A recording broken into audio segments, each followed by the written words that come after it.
charity for the pleasure of Allah, the pleasure of Allah. Oh, you who believe, read the Quran every night of Ramadan, night of Ramadan. Welcome, O Ramadan. It is Ramadan. It is Ramadan.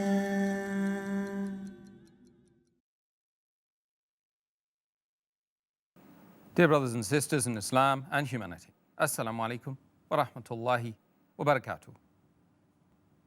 May the peace, mercy, and blessings of Allah subhanahu wa ta'ala be on all of you. Welcome to the show, Ramadan, a date with Dr. Zakir. I'm your host, Yusuf Chambers, and today we will be discussing the topic, acts recommended and discouraged during the fasting. Dr. Zakir, Assalamu alaikum. Wa alaikum assalam wa rahmatullahi wa barakatuh. How are you today? Alhamdulillah, Allah barik fi. Alhamdulillah. MashaAllah. Alhamdulillah. This topic, again, such an important one. In fact, every 32 that we will do, inshallah, will be very, very important. Inshallah. Could you, Dr. Zakir, to start the proceedings, simply tell our viewers what are the recommended acts during Ramadan? Alhamdulillah. Wassalatu wassalam ala rasulillah wa ala alihi wa sahbihi ajmain. Amma ba'd. A'udhu billahi minash shaitanir rajim. Bismillahir rahmanir rahim. Rabbi shrah li sadri wa yassir li amri wahlul 'uqdatam min lisani yafqahu qawli.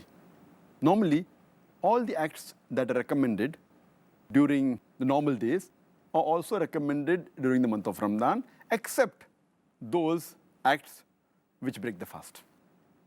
But there are specific acts which have been recommended by a prophet, especially during the month of Ramadan, and some acts are encouraged more during the month of Ramadan. And there are many of them. I'll try and list as many as I can. The first is having suhoor. You should not neglect the suhoor. Number two is having suhoor as late as possible, just before the break of dawn. Third is having an early iftar, as early as possible, just after sunset. The fourth is having dates and water when you break the fast. Fifth is saying the recommended du'as after you break the fast. And the sixth is that when you break the fast, it is preferable you invite other people, especially the poor people. And these six, inshallah, I'll be discussing tomorrow. The other things which are recommended by the Prophet is, number one, that we should do as many good deeds as possible during the month of Ramadan. Number two, we should be more generous in the month of Ramadan. Number three, that if someone tries to provoke you, you should not get angry, but you should say, I'm fasting, I'm fasting. Number four, we should use the siwak, that the toothstick. Number five, that if possible, should perform umrah during the month of Ramadan. Number six, should try and acquire as much knowledge as possible. Read the Quran along with the translation. We have to read the Hadith, read other Islamic books. Number seven, we have to attend as many Islamic programs as possible, lectures, seminars, to increase our Islamic knowledge. Number eight, we should watch Islamic programs, maybe on the video, watch Islamic cassettes, hear Islamic audio tapes of scholars, so that we increase in our knowledge. Number nine, we have to be happy throughout the day. We should not look gloomy. Number 10, we should husni suluk with other people. Number 11, we should be extra good to our family. Number 12, we should do tafakkur, that means ponder and think on it. And number 13 is that we should see to it that we try and forgive people's faults. And there are other acts which the Prophet also recommended, which inshallah we'll be dealing in detail in the other days. For example, the Prophet said that we should specially be careful that all our compulsory salah we should offer in congregation as far as possible in the mosque. Number two is we should offer as much as sunnah salah, as much as nawafil. Number three, we should supplicate as much as possible to Allah subhanahu wa ta'ala. Number four, we should ask for forgiveness because this is the month of forgiveness. Number 5, we should recite as much Quran as possible. Number 6, we should offer Taraweeh. Number 7, we should, especially in the last 10 days, we should do Qiyamul Layl. Number 8 is we should do I'tikaf in the last 10 days if possible. And number 9, we should give zakat if we have not given. Number 10 is that we should do our own self-improvement as much as possible. Number 11, seeking Laylatul Qadr. Number 12 is Islah of the other Muslim brothers. And number 13 is Dawah to the non-Muslims. So these in short are the 32 topics which I have listed, which are specially recommended in the month of Ramadan. Subhanallah. A lot of topics that we've got to get through, Dr. Zakir. And I hope and I trust in Allah subhanahu wa ta'ala that we can get as much benefit out to the viewers and to ourselves first Inshallah. and foremost as well. Inshallah. And first 6 topics we discussed tomorrow under the heading Suhoor and Iftar. Inshallah. So that'll be very interesting. Then we've got the last 13 topics that you've enunciated. Of course, they will be discussed in the coming days from the 9th until the 20th of Ramadan. And the middle topics that you've discussed, we will now take them on as importance right now. So Dr. Zakir, the first topic we need to discuss today is how can one understand generosity in terms of Ramadan? What are the acts of generosity that you would recommend a Muslim to be involved in? A person should always be generous throughout his life, but during Ramadan, he should be more generous. It should reach its peak. And there are various ways a person can be generous. For example, one thing which normally people think about generosity is helping people with money.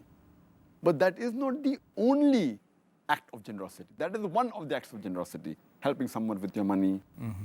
The other act of generosity is that if you share your knowledge, or if you guide someone, to Islam someone, or to dawah to the non-Muslims, even this is generosity.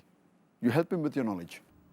The other act of generosity is maybe you may help them with your physical strength in doing some work, or maybe lifting something. Even that's the act of generosity. Any good deed is an act of generosity. For example, you may be in a position. Being in that position, the job you're doing, you may be able to help someone in fulfilling his need. Even that's an act of generosity. So all these come under the acts of generosity. And the hadith of a Prophet, Muhammad Sallallahu Alaihi Wasallam, it's mentioned in Sahih Bukhari, volume number 1. In the book of Revelation, hadith number 5, it is said that Muhammad Sallallahu Alaihi Wasallam, he was the most generous of all the people. And during the month of Ramadan, his generosity used to reach the peak. And Archangel Gabriel used to visit him during the month of Ramadan and used to rehearse the Quran. And it is said that Prophet Muhammad, peace be upon him, he was more generous than the strong, uncontrollable wind. He was the peak of generosity. Further, beloved Prophet Muhammad said, it's mentioned hadith of Tirmidhi, hadith number 3233, where it is said that there will be rooms in paradise where you can see inside the room from the outside, and you can see the outside from inside. And these rooms will be prepared for those people who are generous and who help the poor people, those who fast regularly, and those who pray at night. So these are special rooms prepared for those people in paradise. Further, there's a hadith, Sahih hadith, mentioned in Ibn Majah, hadith number 1746, where our beloved Prophet Muhammad said that any person who feeds the person who has fasted, he will get the reward of the person who he has fed, who has been fasting, without diminishing the reward of the person who was fasting. Therefore, it shows that we should encourage people, should feed other people. All these are acts of generosity. Subhanallah. I hope and pray that we can be as generous as Rasulullah sallallahu alaihi wasallam in this month. Inshallah. So Dr. Zakir, the month of forgiveness, Ramadan, is upon us, and Allah has recommended us to be forgiving of one another during this month. Can you explain more about that? This is the month of forgiveness, and since we ask for forgiveness from Allah subhanahu wa ta'ala, Allah has also recommended that we human beings, we should forgive others. And there are several verses in the Quran which have explained this in detail. If you read Surah Al-Imran, chapter number 3, verse number 134, Allah subhanahu wa ta'ala says that you should forgive. Allah likes those who do good deeds. That means those who forgive, Allah subhanahu wa ta'ala likes them. Allah says in Surah Araf, chapter number 7, verse number 199, that hold to forgiveness and enjoin what is right and go away from those who are ignorant. Furthermore, Allah says in Surah Nur, chapter number 24, verse number 22, Allah says that, and you should forgive. Wouldn't you want that Allah should forgive you? Allah is oft forgiving and most merciful. Allah says in Surah Taghabun, chapter number 64, verse number 14, that amongst your wives and children, there are some who are your enemies. But it will be better if you forgive them. You overlook their fault and you cover up their fault. Allah is oft forgiving and most merciful. So Allah subhanahu wa ta'ala is encouraging the Muslims and the believers that it is better that you forgive as many people as possible, and Allah will forgive you. And we have the best examples in the prophets of Allah subhanahu wa ta'ala. We have the example in the life of Prophet Yusuf alayhi salam, where we know Prophet Yusuf, peace be upon him, that his stepbrothers, they had planned against him and they wanted to kill him. But Allah subhanahu wa ta'ala saves him. And later on, he is made the governor of Egypt. And when finally all the brothers are at his mercy, Allah says that he said, it's mentioned in the Quran, in Surah Yusuf, chapter number 12, verse number 92. He says that let no reproach be cast on you, and Allah is the one to forgive. He's merciful. That means Yusuf alayhi salam, he forgives all his brothers. And he says Allah is merciful. We have the best example of forgiveness in the last and final messenger, Prophet Muhammad during Fateh Mecca. When the mushriks, when the pagans of Mecca, they killed many of his relatives, that killed his uncle, that killed many of the Sahabas. But when finally he had victory over them, he forgave all of them. And Allah says in the Quran, in Surah Ahzab, chapter number 33, verse number 21, that verily in the Prophet you have the most beautiful pattern of conduct. And Allah says in Surah Fusilat, chapter number 41, verse number 34, Allah says that repel evil with good. And you may never know, the person in whose heart is hatred against you, you will find that he will become an intimate friend of yours. That means repel evil with what is good. That is the best. And Allah repeats the message in Surah Shura, chapter number 42, verse number 37. He speaks about those people, that means the people of paradise. Those are the people who avoid shameful deeds and avoid major sins. And when they get angry, they forgive. So there are various verses in the Quran in which Allah subhanahu wa ta'ala gives us guidance to the human beings that we should forgive the other people. Well, Jazakallah khair, Dr. Zakir, for that reminder regarding forgiving. Next question relates to anger. Dr. Zakir, regarding anger management in the month of Ramadan, people are fasting during the month of Ramadan, they're getting angry. Is there any excuse for a person getting angry in the month of Ramadan? Is it a valid excuse indeed for them to say, we are fasting, we're entitled to get angry? In fact, it is opposite. That a person, while fasting, he should not get angry. Because Allah says in the Quran, in Surah Baqarah, chapter number 2, verse number 183, that fasting has been prescribed to you as it was prescribed to people who came before you, so that you may learn self-restraint. It says, لَعَلَّكُمْ تَتَّقُونَ, so that you may learn self-control. So in fact, if you're fasting, all the more reason you should not get angry. It is the opposite. It can't be a valid excuse that because I'm hungry, because I'm tired, I can get angry. It is the opposite.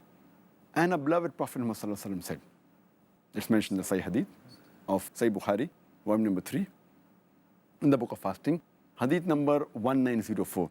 Our beloved Prophet said that fasting is a shield. And you should not speak obscenely.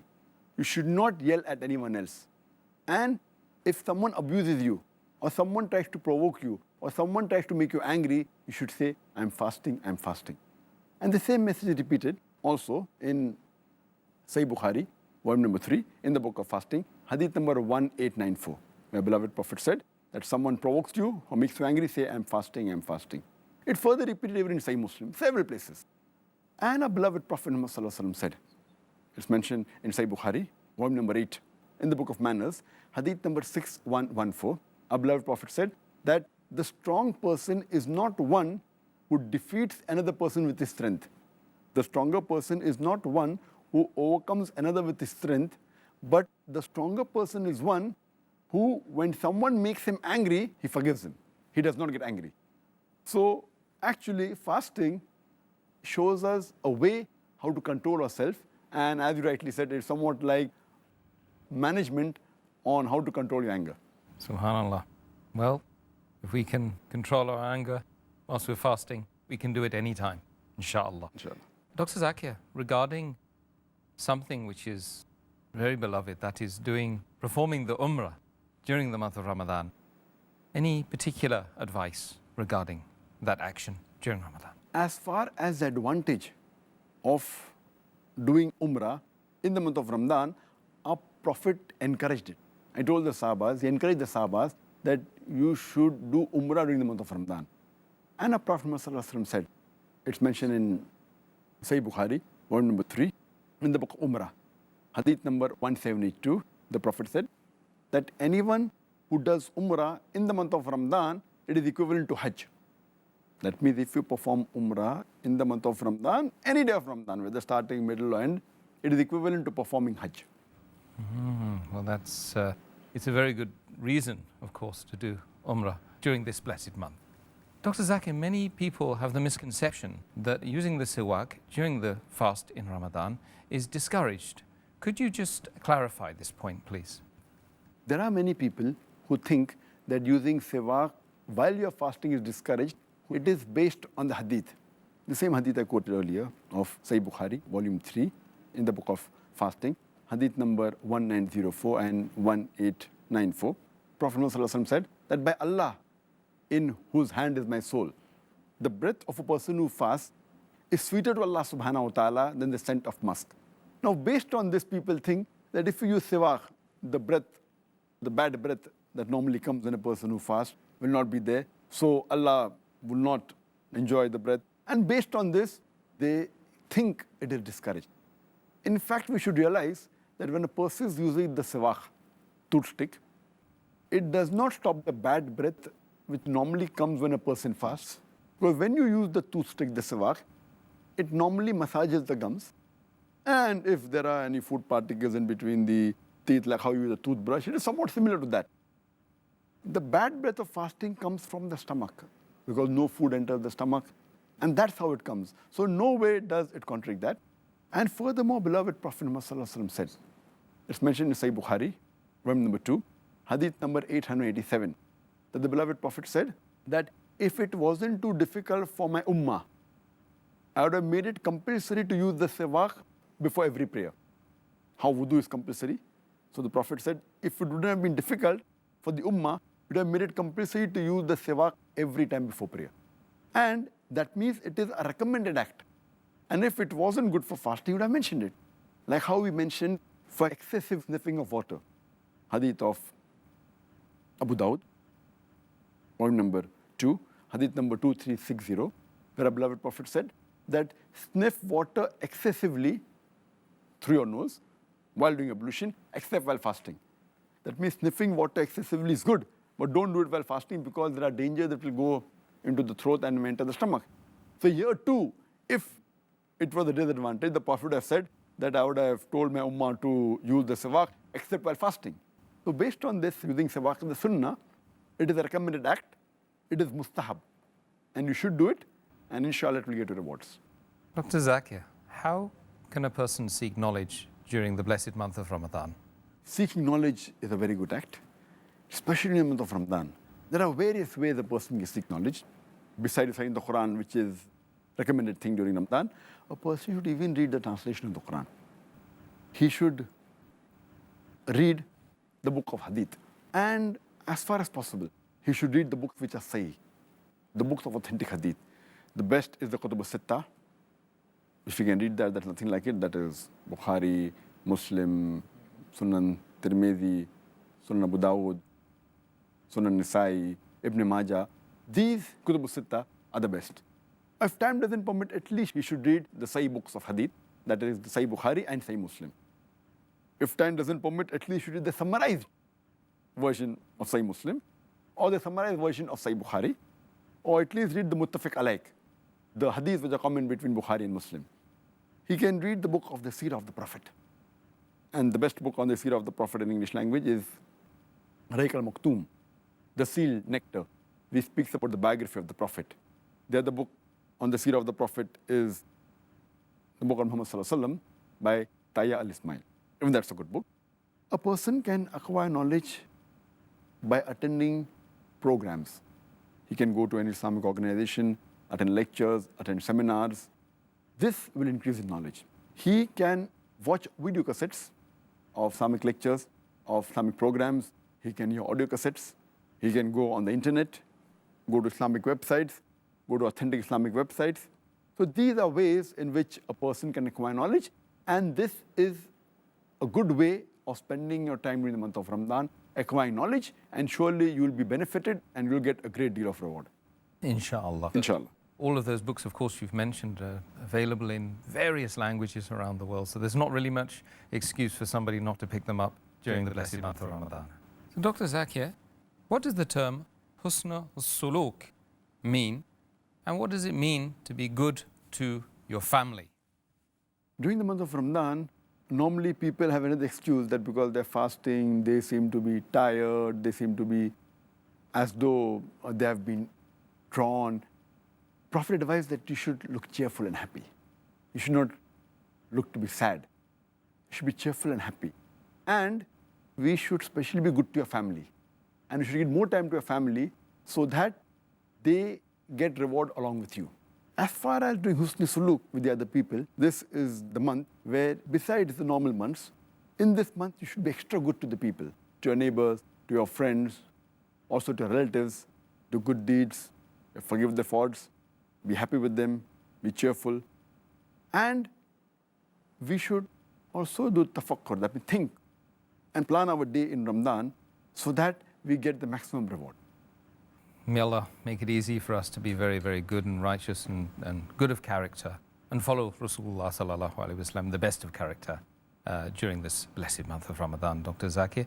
Now we move on to the second part of the show, which is to discuss the discouraged acts. Can you now briefly outline the discouraged acts during fasting during the month of Ramadan?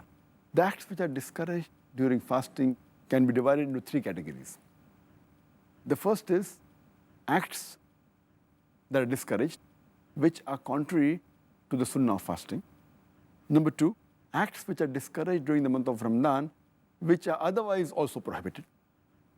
Number three, the other acts which are discouraged during the month of Ramadan. Dr. Zakir, could you just mention the acts which are discouraged, which are contrary to the sunnah of fasting? The acts which are discouraged and contrary to the sunnah, besides the ones we said should be recommended, I won't repeat that. It's just the opposite. It is a person should not say the niyyah aloud while fasting. The niyyah, it should not be said aloud. Number two is a person should not eat excessively during iftar or in the night. Number three, a person should not get angry. Point number four is that people read the Taraweeh very fast. They rush through the Taraweeh. And point number five is people socialize during itikaf. Which are the actions discouraged in Ramadan which are also prohibited otherwise? Could you say something about those actions? The actions which are normally prohibited, and specifically during Ramadan also it's prohibited, it is backbiting and slandering, number one of the major sins. Number two is false speech and telling lies. Number three is verbal abuse and swearing. Number four is vulgar speech. Number five is rumor mongering and gossiping. Number six is false action. Number seven is listening to un-Islamic songs and music. Number eight is watching un-Islamic programs on the television and un-Islamic movies. Number nine is reading un-Islamic magazines and reading un-Islamic books. Number 10 is going to un-Islamic websites. Number 11 is wastage of food. And number 12 is extravagance and being spendthrift. Dr. Zakir, how do we admonish a person who does not guard his tongue whilst fasting in the month of Ramadan? Guarding the tongue is very important because many a times, or most of the times, the tongue can cause more damage to a person than whether it be physical torture or whatever it is. Tongue. So a person should be careful of the tongue. And our beloved Prophet Muhammad said, and there are various hadith dealing with this topic. If you read the hadith of Musannaf Ibn Abi Shayba, volume number 5, in the book of manners, hadith number 26490, Ibn Masud, may Allah be pleased with him, he says that by Allah, there is nothing more deserving than the extended control of the tongue. And a similar message is given in the next hadith of Musannaf Ibn Abi Shayba, volume number 5, in the book of manners, hadith number 26491, where Hazrat Abu Bakr, may Allah be pleased with him, he says, holding his tongue, that this is the thing that has got me to this position. That means he was careful of his tongue. That is the reason he reached this position. And there are many verses in the Quran where Allah says in Surah Qaf, chapter number 50, verse number 18, that not a word that you say which is not written by a sentinel without noting it down. That means every word that you say is being written down by an angel. Further, it's mentioned in the Quran, in Surah Isra, chapter number 17, verse number 53. Allah says that say to the believers that they should say things which are best. And Satan, many a time, he sows discord amongst the people, amongst the human beings. And Satan to you is an avowed enemy. So Allah says and guides us in the Quran that if you be careful when you use your tongue. And our beloved Prophet Muhammad said, this hadith mentioned in Sahih Bukhari, volume number 8, hadith number 6484, where a beloved Prophet Muhammad said that a Muslim to another Muslim, he should not harm him by his tongue or his hands. That a Muslim is a person who does not harm the other Muslim by his hand or by his tongue. And our beloved Prophet Muhammad further said, it's mentioned in Sahih Bukhari, volume number 8, hadith number 6474, where our beloved Prophet said that anyone who can guarantee the safety, that is the chastity, of what is between the two jawbones, talking about the tongue, and what is between the two legs, talking about the private part, he will be guaranteed paradise. With a person who can guarantee the chastity, the safety of the tongue and the private part, he will be guaranteed paradise. My beloved Prophet, peace be upon him, further said, it's mentioned in Sahih Bukhari, volume number 8, hadith number 6475, that he said that he who believes in Allah and the last day, he should either speak what is good or he should keep quiet. That means when you open your tongue, speak what is good, otherwise keep quiet. And a Prophet also said, as I mentioned in several hadith of Sahih Bukhari, volume number 3, book of fasting, hadith number 1894, hadith number 1904, that fasting is a shield. So fasting helps you to protect and helps you in self-control, and a person should guard his tongue, that is the best for him. Indeed, Dr. Zakir, it seems like these are lessons that we need to take on board all of the time, not just in Ramadan. The next important topic regards a person who commits falsehood. I want to know what is the ruling regarding a person who commits falsehood of the tongue whilst fasting in Ramadan. A person who says false things or lies during the month of Ramadan, as the beloved Prophet Muhammad said, it's mentioned in Sahih Bukhari, volume number 3, in the book of fasting, hadith number 1903, that a person who does not leave his false actions and false speech, Allah subhanahu wa ta'ala does not require him to leave his food and drink. That means a person who keeps on lying and continues doing his false action and false tongue, Allah does not require him to leave his food or drink, indicating that that doesn't mean that the fast will break. If you fast, this is not one of the things that break the fast, but the reward that you'll get for fasting, it will be diminished. And if you do a sin, such as telling a lie, but natural, what reward you're going to get while fasting, it will be diminished, or maybe it will nullify. As the beloved Prophet ﷺ also said, it's mentioned in hadith of Ibn Majah, volume number 3, book of fasting, hadith number 1690, that there are many people who fast but do not get any reward. It is as though they're fasting only for hunger. That means if you do such acts of false deeds or false action, your reward is not there, as though you're just keeping yourself hungry or starving or dieting. The main purpose that you learn self-restraint is defeated. May Allah encourage us and help us to perform righteous actions which we benefit from in this world and the hereafter, inshallah. Next question. What are the dangers of backbiting and gossip mongering during the month of Ramadan? One of the major sins in Islam, it is slandering and backbiting. And Allah says in the Quran in Surah Humza, chapter number 104, verse number 1, وَيْلُلْ لِكُلِّ هُمَزَةٍ لُمَزَةٍ. Woe to every kind of backbiter and slanderer. That you have to woe to everyone who backbites and slanders. And Allah says in the Quran in Surah Hujurat, chapter number 49, verse number 12, that avoid suspicion, because sometimes suspicion is a sin. Do not speak ill about anyone behind the back. Are you ready to eat the meat of your dead brother? And Allah continues and saying that, nay, you would abhor it. Here Allah gives the example that a person who backbites, it is as though he is eating his own brother. Now, eating the meat of your own brother is haram. And further it says, eating dead meat. Eating dead meat is also haram. So if you backbite, you're committing a double sin. Not only eating the meat of your brother, eating the flesh of your dead brother. So it is a very grave sin. And our beloved Prophet Muhammad said, it's mentioned in Sahih Muslim, volume number 4, hadith number 6265, where Prophet Muhammad asked the Sahabas that, do you know what is backbiting? They say that the Messenger of Allah knows the best. So Prophet Muhammad says that if a person speaks about somebody else behind his back, which he would not have liked, that is called as backbiting. Speaking about somebody behind his back, which the person would not like, is called as backbiting. So one of the Sahaba, he asked that, O Prophet, what if the thing I have spoken is the truth, or the fault which I mentioned does exist in the person? So the Prophet said that if what you have spoken is the truth and the fault does exist, it is called as backbiting. Otherwise, it's called as slandering. So backbiting is a grave sin.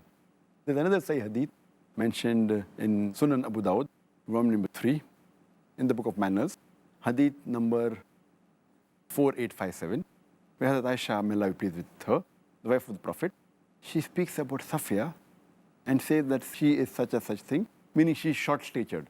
The Prophet immediately says that what you have said, if your words were mixed in the sea, it would spoil the full sea. Further, it's mentioned in Sunan Abu Dawud, volume number 3, in the book of Manners, hadith number 4860, where it's mentioned, Anas may Allah be pleased with him, he says that Prophet Muhammad said, when he was taken up to heaven, that he saw some people whose nails were made of copper, and they were scratching their faces and their breast. And when he asked that, who are these people? So the reply was, these are the people who backbited, indicating that backbiting is a grave sin. And it is one of the major sins which people should abstain from. And many of us, they do it unknowingly, not realizing that it's a grave sin. We should abstain from it. And the Prophet also said, it's mentioned in Sahih Bukhari, volume number 8, in the book of Manners, hadith number 6056, a rumor monger, he shall not enter paradise. So these hadiths we come to know that we have to be careful, we should guard our tongue, especially from backbiting and gossip mongering. Dr. Zakir, regarding other issues or other acts which are discouraged, which we haven't already covered, can we now mention other acts which are discouraged during the month of Ramadan? The other acts which are discouraged during the month of Ramadan is that many people, they sleep the full day because they're awake in the night, and they only get up for the salah and they go back. They convert the day into night day, which is not the purpose of fasting. Number 2, many people, they are lazy and inactive during the day. Number 3, many people kill their time during the daytime with things like play, game, amusement, rather than doing things which are encouraged and sunnah of the Prophet.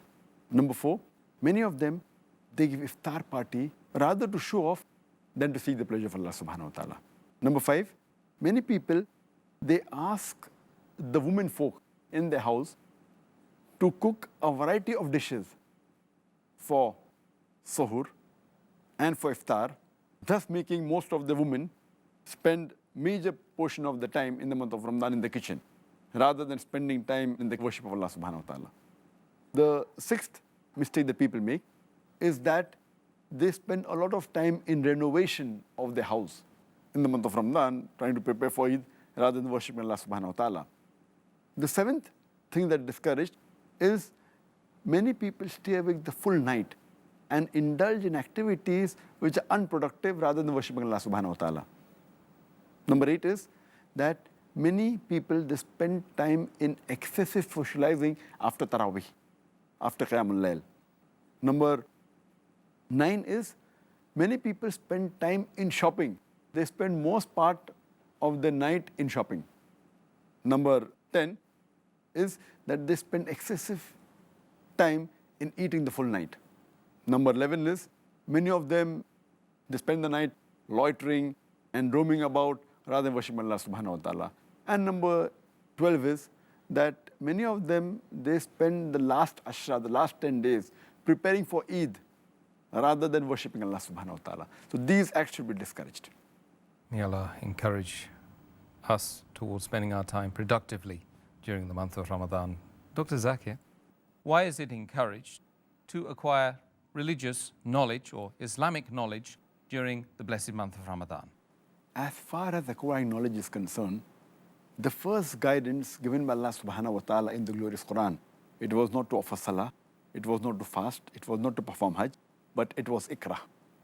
And Allah says in the Quran, in Surah Iqra, or Surah Alaq, chapter number 96, verse number 1, Iqra bismi rabbika allazi khalaq, khalaqal insana min alaq, verse number 1 and 2, which means, read, recite in the name of thy Lord who has created the human being from something which clings a leech-like substance. So the first guidance given to the humankind in the glorious Quran was to read. It doesn't only say read, it says read in the name of thy Lord. That means reading is important, acquiring knowledge is important, but acquiring knowledge of Allah subhanahu wa ta'ala, of our deen, is the utmost important. And Allah says in the Quran, in Surah Mujadila, chapter number 58, verse number 11, He says that Allah subhanahu wa ta'ala has raised the rank of those people who believe and those who have been granted knowledge. Allah says in Surah Baqarah, chapter number 2, verse number 269, that Allah subhanahu wa ta'ala grants wisdom to whom He pleases. And to whoever He grants wisdom, He raises them in rank. And it is for those people who understand. And the beloved Prophet, Muhammad sallallahu alaihi wasallam, he also said, it's mentioned in Sahih Bukhari, volume number 1, hadith number 71, that the beloved Prophet said that Allah subhanahu wa ta'ala, to whoever He wants to do good, He makes them advanced in the religious knowledge. That means He gives them religious knowledge. So whoever Allah wants to do a favor on, Allah subhanahu wa ta'ala gives him knowledge of the deen. Our beloved Prophet Muhammad sallallahu alaihi wasallam said, it's mentioned in Sahih Muslim, volume number 3, hadith number 4005, our beloved Prophet said that the moment a person dies, after he dies, all his activities cease, except for 3. Whatever good deeds he gets, he ceases after the person dies, except for 3. A person who has done recurring charity, a person who has given knowledge to other people, and the person whose pious children pray for the parents after they're dead. That means after a person dies, all the good deeds cease except for 3. If a person has done some recurring charity, that's Sadqa Jariya, has done some charity from waqf which is keep on regularly rotating and helping people, so that's from Sadqa Jariya. The other is the knowledge that a person gives. And after he gives the knowledge, he imparts the knowledge to somebody else, and he keeps on utilizing that knowledge of deen. in helping humanity. That's Sadqa Jariyah. And the last is the pious children who pray for the deceased parents. Therefore, knowledge is very important. And Allah also says in the Quran, in Surah Nahl, chapter number 16, verse number 43, and Surah Anbiya, chapter number 21, verse number 7, فَاسْأَلُوا أَهْلِ الذِّكْرِ إِن كُنْتُمْ لَا تَعْلَمُونَ. That if you do not know, ask the person who possesses the knowledge. Allah says, ask the knowledgeable people. So therefore, a person who has knowledge has got a high degree and has chances to pass in the examination more, and he'll have a greater degree in the akhirah. So that is the reason acquiring knowledge is what most important is, and especially in this month of Ramadan. If a person acquires knowledge, the chances that he acquires the knowledge is higher, and he can spread it to the others. Jazakallah khair for the answer. Backbiting, of course, is prohibited, irrespective whether in Ramadan or outside Ramadan.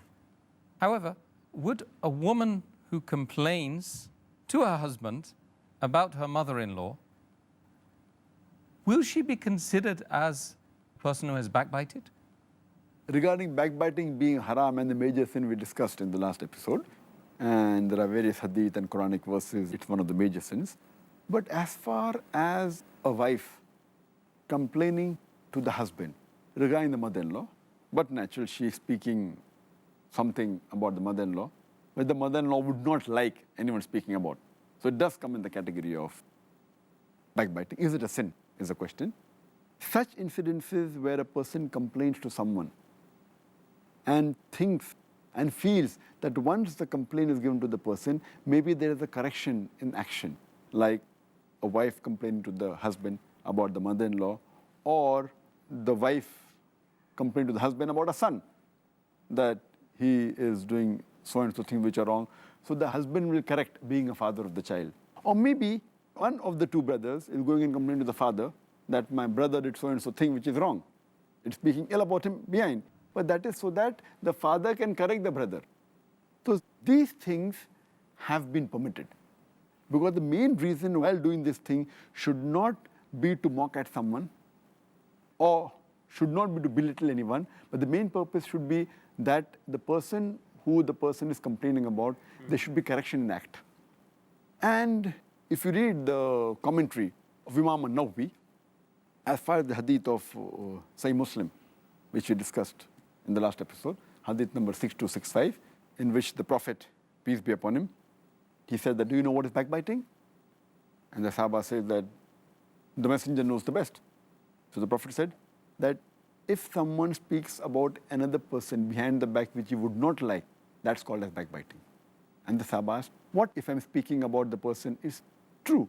The Prophet said, then it will be called as backbiting. If it's false, it will be called as slandering. So based on this, the commentary of this hadith, according to Imam an-Nawawi, he said that backbiting, ghibat, in 6 conditions it's permitted. Number 1, he says that if something is told to a ruler of the land or to a judge, complaining against the act of another human being who has done wrong to the person. Maybe he's stolen some wealth from you, taken your property away, or done injustice to you. So if you go and complain to a ruler or to a judge against another human being, another Muslim, this is permitted because you want the wrong to be undone. So in such cases, ghibat is permitted. Category number 2, that if you complain to someone who you feel that person has an influence on the person who has done an evil act or a sin, and you feel that he will stop doing that evil act, you're permitted. For example, if you know of a friend who's very close to the person who's done an evil act or done a sin, and if you tell him that your friend has done so and so thing, or drinking alcohol, and you feel that he has an influence on the other person, and he can prevent him from doing the sin, it's permitted to ghibat. So the question regarding the wife complaining to the husband either comes in the first category or the second category. Either it's an injustice done to the wife, or maybe the wife wants to tell the husband that you correct the mother-in-law. It may come in first 2 categories. The remaining 4 categories which Imam an-Nawawi said ghibat can be done. The third is that if you're approaching a mufti or a religious person for some religious advice, so you may say that my father has done so and so act, or my wife has done so and so act, and describe the act and asking, what should I do?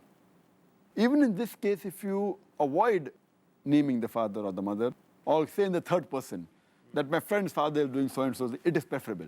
But in such cases, while taking religious advice or a fatwa for a particular act, it's permissible.